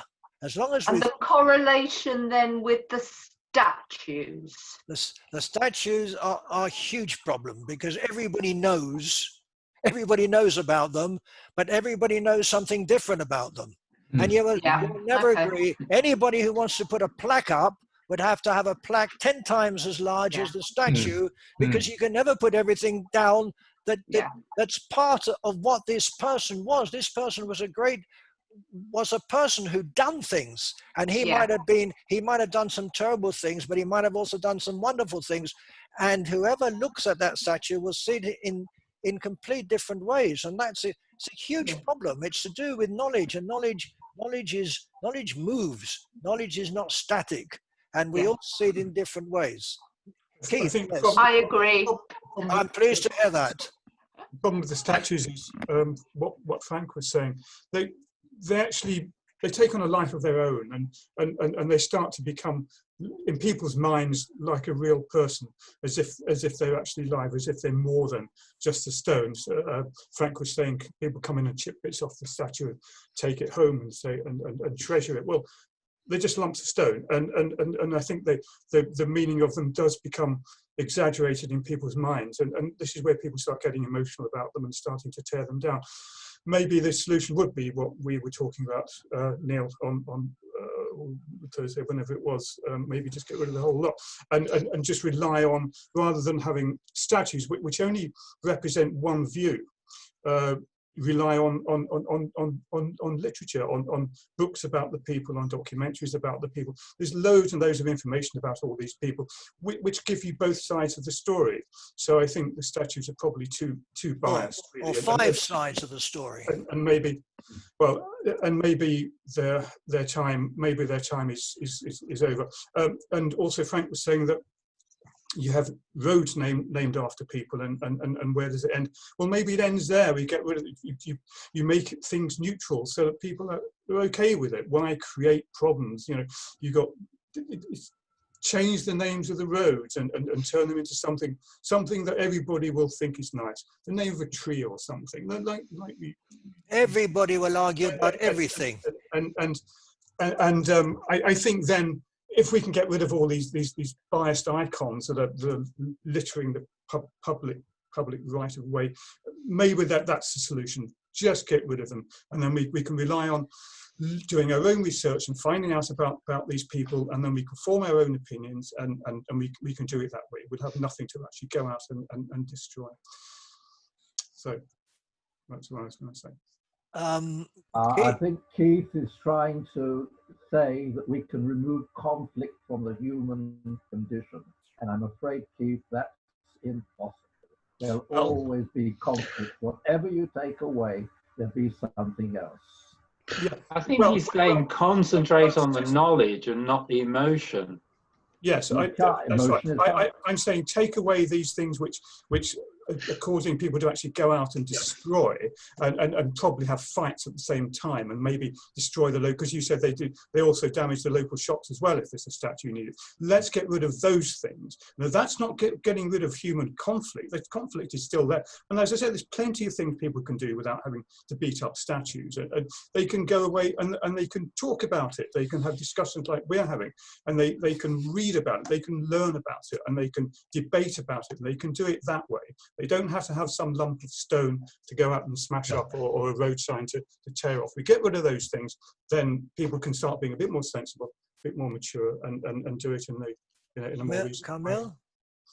I think in the United States, it was a perfect storm between the George Floyd murder and with the COVID-19, because all the states had different ideas about it. So most of us were, staying at home. And I think, the heat started, the warm weather, and people were starting to come out, and then he got murdered, and it just, but in Boston, I mean, I was watching the news and I couldn't believe the police did nothing. They torched, they burned a police vehicle. They pulled the policeman out before a policeman pulled the other one out. I mean, they probably would have gotten burned to death. They looted stores, and I'm watching on TV live, and the police weren't even around. They're afraid. And that's what's happening in this country. That's why they're going the opposite way, opposite direction, and they're just kowtowing to the blacks now, which I don't think is appropriate. I mean, they deserve some recognition and, but reparations, no, I don't, my family's not responsible for their slavery. I'm certainly not responsible. I don't know. I don't know where it's going to stop ever. Is it not dying down though? Is it not? Is there no sign of it fading away, people losing interest and going on to something else? That's what will happen. Is there no sign of that yet?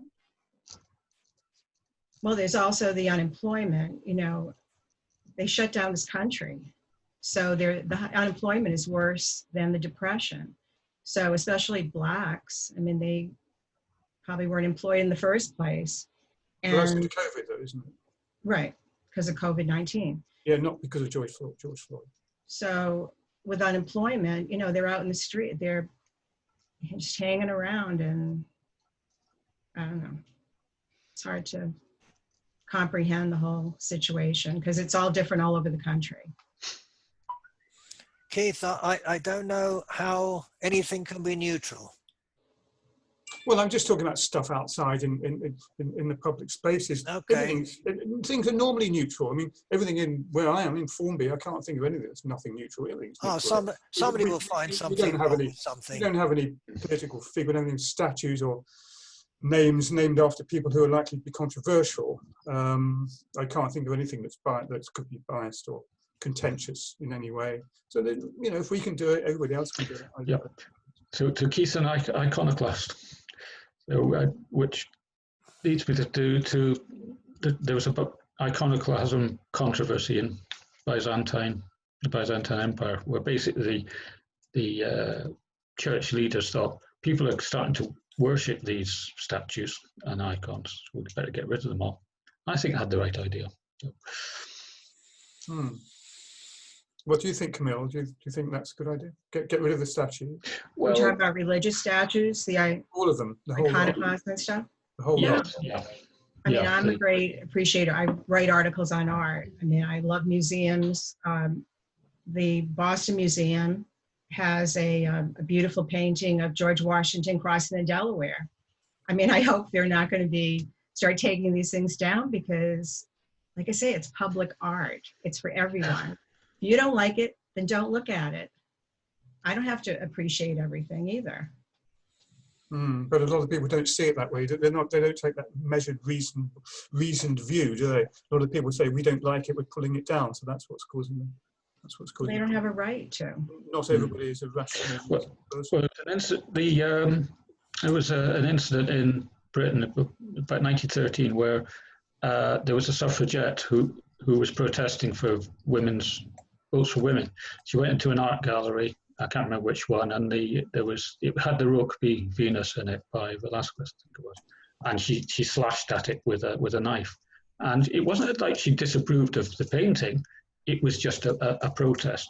So there's that element as well. There's the protest element, that you're protesting in a way that destroys things rather than attacks people. So there's that element as well. She probably wouldn't attack any person, would she? There is also the element of doing something illegal as a protest against the way a system is, and the idea that if protests become legal, it can lose their meaning. So that's another thing that can happen. For example, when you try to destroy a piece of art, that it will be something illegal, but that is the issue why the act becomes relevant. But still, it's problematic as well. Yes, it makes a more powerful impression, doesn't it? If you do something illegal, then it's more likely to get publicised. Whereas if you do something that's perfectly legal, then nobody will notice. Yeah. Then what kind of protest is that? Keith, if everybody could sit together the way we are, then everything would be settled, if that would be at all possible. Unfortunately, it isn't. And the way we sit together and discuss things, I think is wonderful so far. And but you're right that people should be able to sit together and should be able to discuss things, and not tear each other to pieces or knock down things. Let's talk. And you're right, this would be the best, but people don't. We've all been in groups that have been horrible. I've been in places where I've said the wrong word literally, and I didn't mean anything, and everybody leapt on me. I mean, I didn't even understand what I said. What could I possibly said that was wrong? And this happens all the time. Yeah. So Well, I got to what we've got here is, I think, pretty good. So far, we haven't killed each other or even got anywhere near it. But I think that's good. I think we should continue. I wish we could get more people. I wish we could have more groups like that. Your group is most probably also like that, which is, yeah. Yes, we're always very polite, aren't we? I got into an internet discussion about J.K. Rowling, and I said, there might be something to what she says. And I had about 30 or 40 people piling on top of me as if I was, you transphobic so-and-so. I said, well, I was only raising it as a discussion point. I'm not saying it. What was this? Sorry, Neil, what did you say? On an internet discussion group I was in. And you said what? I said it might be worth looking at what J.K. Rowling has actually said, and is there any merit to it? But I might as well have said I'm Hitler. It would be the same thing. Far too reasonable thing to say that. I don't know. You're being too sensible now. This is exactly. How dare you? I think we're cut off from reality. That's my opinion. Because if you look at the people who are rioting or plundering, these are people who are in a very bad situation. I think Camille will agree with that. Most of them are unemployed. Most of them are in a very bad state, and they've got a reason to be frustrated. I'm not saying they're doing the right thing by plundering shops and they're going crazy, but nevertheless, they're in a different situation. They're not in a situation where they can sit back and have a rational discussion. There are people who are oppressed, who are frustrated, who are out of work, who are suffering, who want to make a living, who want to live decently. So you can't, it's like looking at the third world to a certain extent. You can't expect everybody to be in a situation where you can sit back and relax and have a nice discussion. That's true. That's true. Yeah. One of the well, possibly the most interesting argument that's being put forward over here is, and relates to our discussion, is the main thing that seems to be coming over, which I wasn't aware of until recently, is a big claim, or perhaps the main claim, is that they are not understood. They are not heard and understood. It's that we just don't have the perspective that they have because we don't have the experiences that they have in ordinary life and how they understand life impacts for them. Well, and that seems to be their main frustration, is we just don't see it, however hard we try. Well, somebody told me that they had a black friend. Now, these were two people. They're both well off. One's white, one's black. They both have a Mercedes or, some expensive car. The white guy has only been stopped by the police about once in 3 years. The black guy gets stopped about once a month by the police. Now, that sounds like it's just a trivial thing, but if it kept on happening to you every month, you'd start to think, that this is just not right. Yeah, well, I used to do criminal law, and I used to listen to the stories that that black people used to tell me, and it is one of, if you are in my position, you would understand why I do what I do. I mean, that's not the argument they put, but that is what their essence was, if you like. And these are quite very rational people. They weren't stupid people or anything like that. But even I struggle to understand, I say even I, but I don't understand, and I cannot understand other people's perspectives. I can only understand people who are like me. Yep. And that brings us back to knowledge. What knowledge do we have? Exactly. So I think that if anybody got anything else to say it now, forever hold your whatever. And it was, yes. I just want to say one last thing. I like the idea that was put here before that Keith, you actually said about that actually regarding the theme of statues when they are teared down. That adds some more value, some more history to the statue, because the statue was put at one time and was put in value, whether it was good or bad, but then it was teared down at some point. And we're talking about that as the present, but the next year we will reflect upon what statues this movement tear down and what statues didn't. So actually, the statues that disappear are part of history, a part of a little piece of history. Yeah, the fact that there's a hole there now, isn't the fact that there's now an empty space represents the absence of that statue. Yeah. I read an article. It was actually a joke about the statue in Bristol that apparently when it was teared down and thrown to the river, someone changed the location in Google Maps and put the location of this statue is now in the river. It's now there. And I was thinking, well, probably, thinking about maybe the pole empty and the statue was there, but now it's in the river. And that is part of history, the history of a movement. And then we can reflect about it. And yes, so I like the idea. Basically, that's the last thing I wanted to say. And you Keith, you mentioned that people look at these statues and these represents something. When I saw on TV what people did to Colston statue was incredible, because they treated it like it was a human being. They stamped on it. They were wild. This was metal, but they wanted to tear it to pieces. I found this so primitive and so wild. This is a piece of metal. They were stamping on it and throwing in the river, and all they wanted to was to kill this person. I've found that horrific. So it's more than a statue. It's something. Well, every 5th of November, we burn an effigy of a Catholic. So. Yep, true. Yeah. Absolutely correct. So thank you everybody for coming. It was great seeing you all, and those I saw many times, great to see you. And to those new ones who came, wonderful to see you too. And I'll see you next time. Thanks a lot. All the best to you. Thank you. Thank you. Bye. Thanks. Bye. Bye. Bye. Bye.